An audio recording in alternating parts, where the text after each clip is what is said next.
நாம் தமிழர் கட்சி இப்ப நீங்க உங்களுடைய மேனிபெஸ்டோ வெளியிட்டு இருக்கீங்க, உங்களுடைய தேர்தல் வாக்குறுதிகள் நிறைய விஷயங்கள் வெளியிட்டு இருக்கீங்க. அந்த வாக்குறுதிகளை படிக்கிறப்ப எல்லாமே தமிழ்நாடு மாநிலம் சார்ந்ததா தான் இருக்கு. இப்ப ஆர்கே நகர் வளர்ச்சிக்கு நாம் தமிழர் கட்சி என்ன திட்டம் வச்சிருக்கீங்க அது சொல்லுங்க.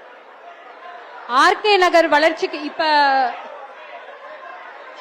ஆர்கே நகர் வளர்ச்சிக்கு எங்களுடைய 462 பக்கம் கொண்ட செயற்பாட்டு வரைவு தான் எங்களோட ஹீரோ. இந்த மாநிலத்தில் எங்களுடைய சட்டமன்ற தேர்தலுக்கான ஹீரோ. அது முக்கியமாக நாங்க சொல்லி இருக்கிறது 3 விஷயம். அதை நாங்க ரீட்ரேட் பண்ணி தான் ஆகணும். ஏனால் அது அனைத்து தொகுதிகளுக்கும் பொதுவானது. என்னன்னா, தரமான இலவசமான குடிநீர், தரமான இலவசமான கல்வி, தரமான இலவசமான மருத்துவம். இது நாங்க சொல்றோம். வேற எந்த இலவசங்களும் நான் அண்டர்லைன் பண்றேன், அது பணமா இருக்கட்டும் பொருளா இருக்கட்டும், வேற எந்த இலவசமும் நாம் தமிழர் கட்சியின் வழியே மக்களுக்கு உறுதிப்படுத்தப்படவில்லை. இது ஏன் முக்கியம் அப்படின்னு நான் சொல்றேன்னா, இன்னைக்கு காலையில 3 பகுதிகளில் ஆர்கே நகர் தொகுதியின் 3 பகுதிகளில் இருந்து கொண்டு வரப்பட்ட அடிப்படை குடிநீர் வாட்டர்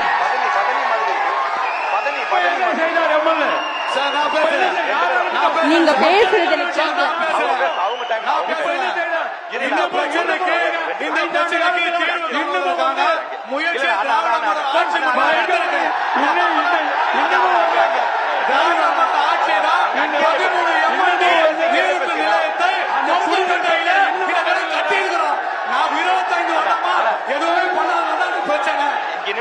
என்னோட பேசுங்க, நின்னு பேசுங்க. சரி, முடிச்சிட்டோம், நீங்க பதில் சொல்லுங்க. ஆனா நீங்க கொஞ்சம் அமைதியா இருக்கணும் ப்ளீஸ். ஏன்னா குற்றச்சாட்டு வைக்கிறது ஆளுங்கட்சி மேல, அவர் தான் பதில் சொல்லணும் நியாயமா. இல்ல ப்ளீஸ் அவங்க டைம் பேசுங்க. வாட்டர் குடிநீர் அப்படிங்கிறது மனிதனுடைய அடிப்படை உரிமை. கிட்டத்தட்ட 1.5 மாசமா இங்க களத்துல நாங்க இருக்கோம். நாங்க சென்ற எல்லா இடங்களும் விளிம்பு நிலை மக்கள் வாழ்கிற பகுதியில இதுல கழிவு நீர் கலந்திருக்கு. தொடர்ந்து நீங்க மோந்து கூட பார்க்கலாம். கழிவு நீர் கலந்திருக்கு. எந்த பகுதியிலிருந்து கொண்டு வரீங்க? புரியல. எழில் நகர் எல்லா பகுதியிலும்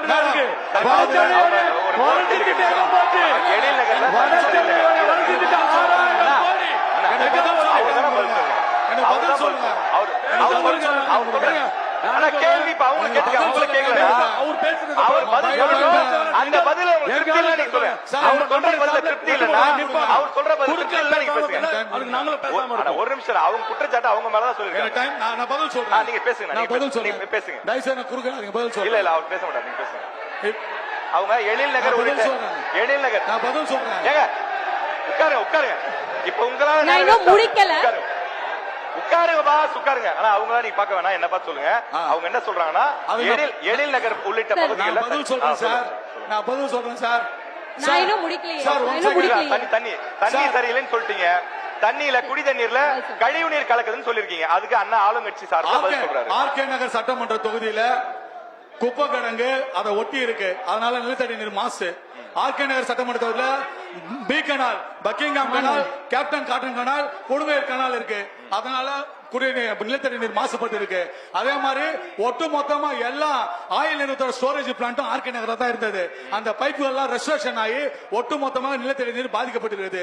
இன்னைக்கு தண்ணீர் ஆதாரம் என்பது 25 ஆண்டுகளுக்கு முன்பாக அன்றைய தினம் திராவிட முன்னேற்ற கழகத்தின் அமைச்சராக சர்வணா பாண்டியன் அம்மையார் அவர்கள் அமைத்த அந்த பட்டேல் நகர் நீரூற்று நிலையம் தான் தண்ணீர் ஆதாரமாக இன்றும் இருந்து வருகிறது. 25 வருஷம் சார். அது 13 MLD கொள்ளளவு கொண்ட நீரூற்று நிலையம்.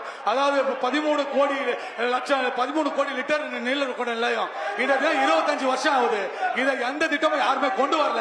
இன்றைய தினம் மக்களுடைய அந்த தேவையை அறிந்து இந்த தினம் அதே கொருக்குப்பேட்டை பகுதியிலே, இந்த தினம் பாரதி நகர் பகுதியிலே இன்னொரு 13 MLD நீரூற்று நிலையம் ரூபாய் 23 கோடி ரூபாயிலே கட்டமைக்கப்படுகிறது.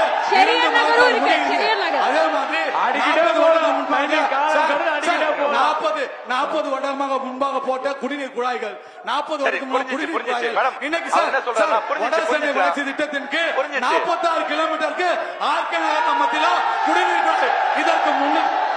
இதற்கு முன்னிருந்தவர்கள் யாரும் செய்யாங்க சார். இன்னைக்கு இதை செய்யணும் சார். இது பிரச்சனை இருக்கிறது உண்மைதான். நான் பிரச்சனை இல்லைன்னு சொல்லல, பிரச்சனை இருப்பது உண்மைதான். அந்த பிரச்சனைக்கு தீர்வு காணதா கொருக்குப்பேட்டையில நீரூற்று நிலையம் 46 கிலோமீட்டருக்கு குழாய்கள் மாற்று பணியை இந்த 5 ஆண்டுகளில் முன்னெடுத்திருக்கின்றோம். அந்த பணி நடக்கிறது. திமுக தீர்வை தந்திருக்கிறது. வெறும் குறைகளை மட்டும் சொல்ல திமுக ஆட்சியில தீர்வை நோக்கி நகர்ந்து ஓகே இருக்கிறோம். ஓகே நன்றி. இப்ப அவர் என்ன நேர்மையா சொல்றாரு, என்ன சொல்றாரு அப்படின்னா, இந்த பிரச்சனை இன்னைக்கு நேரத்துல இப்படி ஒரு பிரச்சனை இருக்கு உண்மைதான். ஆனா 40 ஆண்டு கால பிரச்சனை, அதை ஒரே நாள்ல இல்ல ஒரு சில வருஷத்துல சரி பண்ண முடியாது. நான் பேசுறேன். நாங்க பண்ணிட்டு இருக்கோம் அப்படிங்கிறாரு. அவர் நாங்க பண்ணிட்டு இருக்கோம். எனக்கு நேரம் கொடுங்க. முதல்ல இது கொடுங்கையூர் குப்பை கிடங்கை ஒட்டி இருக்க பகுதிகள் மட்டும் ஐயா சொன்னாங்க. அது கிடையாது, பல்வேறு பகுதிகள்ல இருந்து எடுத்துட்டு வந்திருக்கோம். இந்த 3 4 பாட்டில் வச்சிருக்கேன், நான் அப்புறம் கூட சொல்றேன். நான் பேசிடுறேன். இல்ல, இல்ல, ஒரு நிமிஷம். இல்ல நான் முடிச்ச கேள்வி முடிச்சிட்டோம். நான் பேசிடுறேன்.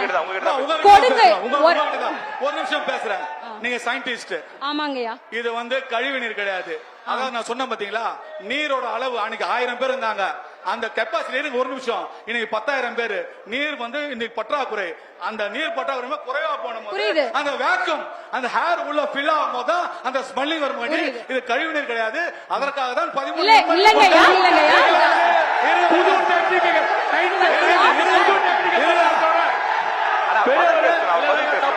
அவங்க குற்றச்சாட்டு வைக்கிறாங்க. அவங்க குற்றச்சாட்டு வைக்கிறாங்க. நான் முடிச்சிட்டேன். இல்ல இல்ல நான் முடிச்சிட்டேன்னா ஒரு நிமிடம். அந்த பைப் எல்லாம் டேமேஜ் ஆயிருக்கு. 46 கிலோமீட்டருக்கு புதிய பைப்.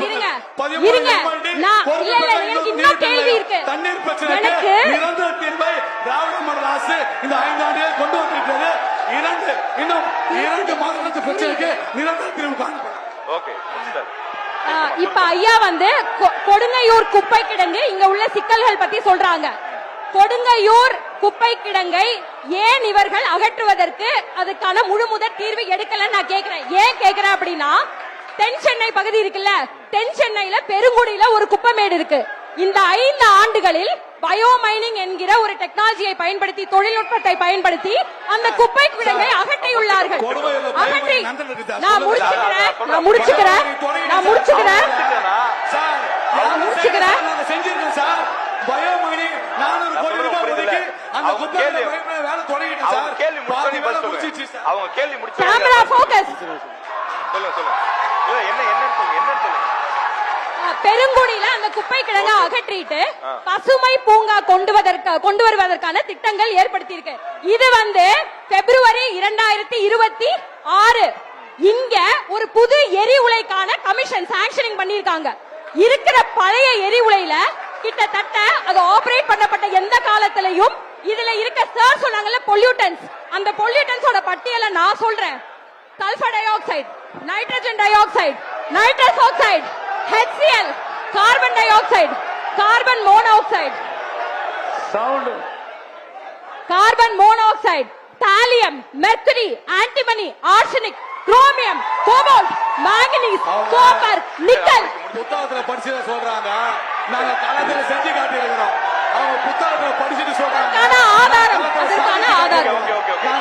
சாதிச்சு காட்டி இருக்கிறோம். நான் ஒரு கேள்வி கேட்டேன். என்னன்னா, அந்த குப்பை எரிவுலை இருக்கு இல்லையா, குப்பை எரிவுலை கொண்டு வர பெருங்குடிக்கு குப்பை பசுமை பூங்கா வரும் இடத்தில் வட சென்னை கொடுங்கையூர் பகுதிக்கு மட்டும் ஏன் எரிவுலை சாங்ஷன் பண்ணப்படுது?